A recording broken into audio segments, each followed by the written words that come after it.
दोस्तो नमस्कार. शिवसेना आणि राष्ट्रवादी यांच्यामध्ये काही मतभेद होत आहेत का हा प्रश्न सातत्यानं निर्माण होतो आहे. एक गोष्ट लक्षात घेतली पाहिजे की सत्ता प्राप्तीसाठी हे तीन पक्ष एकत्र आले आहेत. सत्ता हे यांचं अंतिम ध्येय आहे. याच्या पलीकडं दुसरा कोणताही विचार हे पक्ष करत नाही. स्वतःकडं सत्ता ठेवणे आणि भारतीय जनता पक्षाला सत्तेपासून दूर ठेवणे हा दोनच मुद्द्यांचा कॉमन मिनिमम अजेंडा या तीन पक्षांचा आहे. त्यामुळं सत्ता सोडून हे एकमेकापासून दूर होतील आणि तेही मुद्द्यांच्या आधारावर हे शक्य नाही. भलेही भांडण करतील, एकमेकांना नुकसान पोहोचवण्याचा प्रयत्न करतील, पण हे तिघेही सत्तेत कायम राहतील. एक तर राज्यात राष्ट्रपती राजवट लागू करावी लागेल किंवा यांच्यामध्ये इतकी टोकाची भांडणं व्हावी लागतील की कोणीतरी सत्ता सोडून निघून जाईल. सत्ता सोडून निघून जाईल हे ऑप्शन शिल्लकच नाही.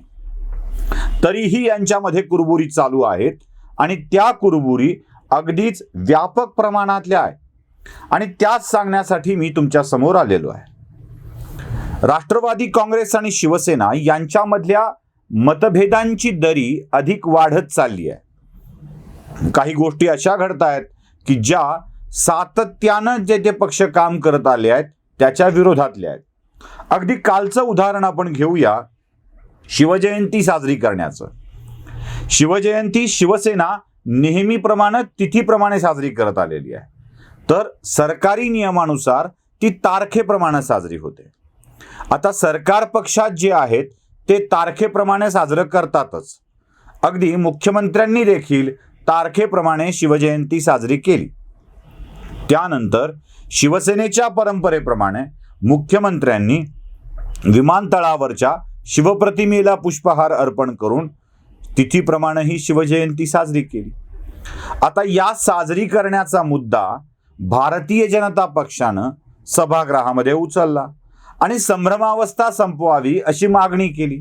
आता या मागणीवर चिडले ते अजितदादा आणि अजितदादांनी सभागृहाच्या बाहेर खूप मोठा शिवप्रतिमा आहे तिथे साजरी करा असं विधान करून टाकलं. अजित पवारांना तिथीप्रमाणे शिवजयंती साजरी करणं आवडलेलं नाहीये. तसं ते राष्ट्रवादीला देखील पचणारं नाहीये, कारण राष्ट्रवादी काँग्रेस आणि राष्ट्रवादी काँग्रेसच्या सोबत असलेली काही मराठा संघटना यांचा आग्रह आहे की तारखेप्रमाणे शिवजयंती साजरी झाली पाहिजे. शिवसेनेनं आत्तापर्यंत संस्काराचा भाग म्हणून, शिवसंस्काराचा भाग म्हणून ती तिथीप्रमाणे साजरी करण्याचं ठरवलेलं आहे. शिवजयंतीची तारीख की तिथी या वादामध्ये शिवसेना आणि राष्ट्रवादी यांच्यामध्येही मतभेद होत आहेत हे सूर्यप्रकाशा इतकं स्पष्ट आहे. या मतभेदाच्या पार्श्वभूमीवर 2 दिवस आधीच एक घटना घडून गेली आणि ती घटना खूप महत्वाची होती. औरंगाबादचे MIMचे खासदार इम्तियाज जलील यांच्या घरी निधन घडल्यामुळं त्यांची भेट घ्यायला जालन्यातल्या मंत्री असलेल्या आणि जालना जिल्ह्यातल्या आमदार असलेल्या राजेश टोपेंना जावं वाटलं. व्यक्तिगत संबंध असू शकतात, पक्ष वेगवेगळे असले तरीही. खरं तर राष्ट्रवादी काँग्रेसचे औरंगाबाद मधले नेते त्यांना भेटायला जायला हवे होते, पण त्या भेटीची चर्चा झाली नाही. राजेश टोपे भेटायला गेल्याची चर्चा घडली. राजेश टोपे जालना जिल्ह्यातले, परभणी लोकसभा मतदारसंघात त्यांचा विधानसभा मतदारसंघ येतो, ते औरंगाबादच्या MIMच्या खासदाराला भेटायला येतात. भेट घेतात, बोलणं करतात. त्यांच्यामध्ये आपसात कौटुंबिक चर्चा होते, तशी राजकीय देखील होते आणि ही राजकीय चर्चा उघड करतात इम्तियाज जलील. ते म्हणतात की काँग्रेस आणि राष्ट्रवादी काँग्रेसला आमचं खुलं आव्हान आहे. आम्हीच प्रस्ताव देत आहोत की आम्हाला आता महाविकास आघाडीत सहभागी करून घ्या. हा प्रस्ताव इम्तियाज जलील दिल्याचं सांगतात. इम्तियाज जलील असं बोलल्याचं राजेश टोपेही सांगतात. त्यासोबत उच्च पातळीवरून निर्णय होईल असंही सांगतात. त्याच पाठोपाठ सुप्रिया सुळे समविचारी लोकांनी एकत्र यावं असा दावाही करतात. राष्ट्रवादीच्या गोटातून याचा इन्कार केला जात नाही. काँग्रेस प्रस्ताव आला तर आम्ही स्वीकारू, त्यावर विचार करू अशी प्रतिक्रिया देतं आणि शिवसेना मात्र अचानक याबाबत आपली वेगळी विरोधाची नाही म्हणजे नाही अशी भूमिका घेते.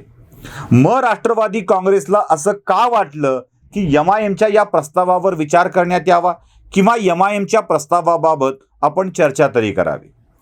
MIMला या दोन पक्षांच्या सोबत घेण्याचा अर्थ असा आहे की गमावलेली मुस्लिम मतं पुन्हा एकदा काँग्रेस आणि राष्ट्रवादी काँग्रेसकडे मिळायला सुरुवात होतील. मुस्लिम मतांचा आधार गमावल्यामुळं या दोन्ही पक्षांना आपलं नुकसान झालंय असं वाटतंय आणि MIM आपल्या सोबत आल्यावर ते नुकसान भरून निघेल अशी अपेक्षा देखील आहे. पण तसं घडलं तर यात नुकसान सर्वथा शिवसेनेचं आहे, कारण शिवसेना हा मुंबईत जरी आता लिब्रांडू भूमिका घेत असला तरी अन्य जिल्ह्यात जसं औरंगाबाद तिथे कट्टर हिंदुत्ववाद हाच शिवसेनेचा आधार आहे. MIMच्या आगमनासोबत शिवसेनेचा हा आधार संपणार आहे आणि औरंगाबाद जिल्ह्यातल्या 9 विधानसभा मतदारसंघापैकी 6 विधानसभा मतदारसंघावर शिवसेनेचं वर्चस्व आहे आणि हेच वर्चस्व MIMच्या प्रवेशासह संपू शकतं हे लक्षात घ्या आणि कदाचित याचसाठी राष्ट्रवादी काँग्रेसनं हा डाव टाकला असावा. नवाब मलिक आत गेल्यामुळं मुस्लिम मताधार मुंबईत अजून घटण्याची शक्यता आहे. त्यामुळं आधीच कमजोर असलेली राष्ट्रवादी पुन्हा अधिक कमजोर होऊ शकते, म्हणून मुंबईतही MIMचा फायदा होऊ शकेल असा होरा शरद पवारांचा असू शकतो आणि इथेही शिवसेनेला खूप मोठी भीती दिसते आहे. इथेच या दोघांच्या मधले वाद अधिक रंगतदार अवस्थेत पोहोचलेले आहेत. एवढेच केवळ वाद आहेत असं नाही आहे. आत्ता नुकतंच एक प्रकरण घडलंय. शिवसेनेच्या एका नेत्याच्या विरोधात, कुचिक नावाचे नेते आहेत, त्यांच्या विरोधामध्ये एका महिलेने अत्याचाराचा आणि त्यातून गर्भधारणा झाल्याचा आणि ती गर्भधारणा दूर करावी यासाठी गर्भपात केल्याचा आरोप, गंभीर आरोप केलेला आहे. खरं तर आजवर महिला आयोग महाविकास आघाडीच्या नेत्यांवर झालेल्या आरोपाकडे एक तर दुर्लक्ष करत आलाय किंवा त्याचे खुलासे करत आलेला आहे. पण या प्रकरणात मात्र सेना नेत्यावर आरोप झाल्यानंतर तात्काळ महिला आयोगाने पत्र पाठवत पोलिसांना याबाबतचा अहवाल सादर करा अशा सूचना देखील दिलेल्या आहेत. भारतीय जनता पक्षाच्या महिला नेत्या चित्रा वाघ यांनी हे प्रकरण उचलून धरल्यावर तरी चित्रा वाघांच्या कट्टर विरोधक असलेल्या रुपाली चाकणकरांनी या प्रकरणाकडे दुर्लक्ष करतील असंच वाटत होतं. पण चाकणकरांनी आपल्या बाबतीत म्हणजे चित्रा वाघांचा प्रकरण असून सुद्धा, त्यांनी उचललेलं प्रकरण असून सुद्धा यावर नोटीस काढून आपलं कर्तव्य बजावलेलं आहे. आता या कर्तव्य बजावण्यासोबतचा जो फटका बसणार आहे तो शिवसेनेलाच बसणार आहे. शिवसेनेच्या नेत्याचीच बदनामी होणार आहे. म्हणजे आपण मुंबई राज्यस्तरावरच्या या सगळ्या प्रकरणासोबतच आणखी एक प्रकरण मला तुम्हाला सांगायचं आहे जे खूप महत्वाचं आहे. बीड जिल्ह्यामध्ये राष्ट्रवादी काँग्रेसच्या 2 आमदारांनी, म्हणजे प्रकाश सोळंके जे माजलगाव विधानसभा मतदारसंघाचे आमदार आहेत आणि संदीप क्षीरसागर जे बीड विधानसभा मतदारसंघाचे आमदार आहेत, त्यांनी विधानसभेमध्ये अवैध धंद्याच्या विरोधामध्ये प्रश्न विचारला होता, आपली भूमिका मांडली होती. यातून गृहमंत्री वळसे पाटलांनी, जे देखील राष्ट्रवादी काँग्रेसचे आहेत, त्यांनी बीडच्या जिल्हा पोलीस अधीक्षकांना रजेवर पाठवून दिलेलं होतं. आता राष्ट्रवादी काँग्रेसचेच गृहमंत्री, राष्ट्रवादी काँग्रेसचेच पालकमंत्री धनंजय मुंडे बीड जिल्ह्याचे आहेत.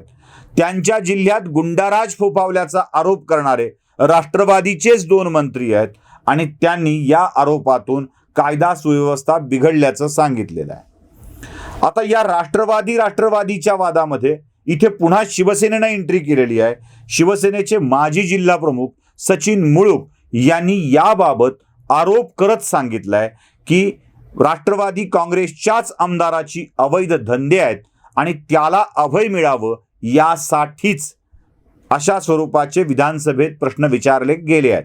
दबाव यावा यासाठी हे सगळं केलं गेलेलं आहे असा गंभीर आरोप शिवसेनेच्या माजी जिल्हा प्रमुखांनी केलेला आहे. इथेही शिवसेना विरुद्ध राष्ट्रवादी असा संघर्ष दिसतोय.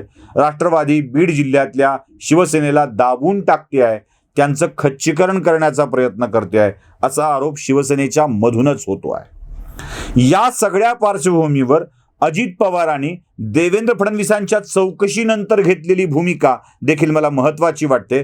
ते म्हणतात की असं आजवर विरोधी पक्षनेत्याची चौकशी करण्याचं काम कधी झालं नव्हतं, जे घडलंय ते चूक आहे असं अजित पवार म्हणाले होते.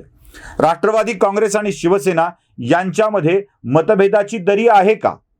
वरून सगळं छान दिसत असलं तरी आतून काही धुमसतंय का? आणि जे धुमसतंय ते पुढे कुठल्या उद्रेकापर्यंत जाणार आहे याचा विचार देखील करण्याची गरज आहे. पण आजच्या घडीला मात्र या सगळ्या घटनांच्या मधून राष्ट्रवादी विरुद्ध शिवसेना हा संघर्ष आपल्या सगळ्यांच्या समोर दिसतो आहे. अर्थात पुन्हा माझा दावा असा आहे की जे सत्तेसाठी एकत्र आलेत ते सत्ता सोडून काही करतील असं मला तरी वाटत नाही, पण सत्ता हाती ठेवून सत्तेच्या लाभासाठी मात्र भांडत राहतील एवढं नक्की आहे. नमस्कार.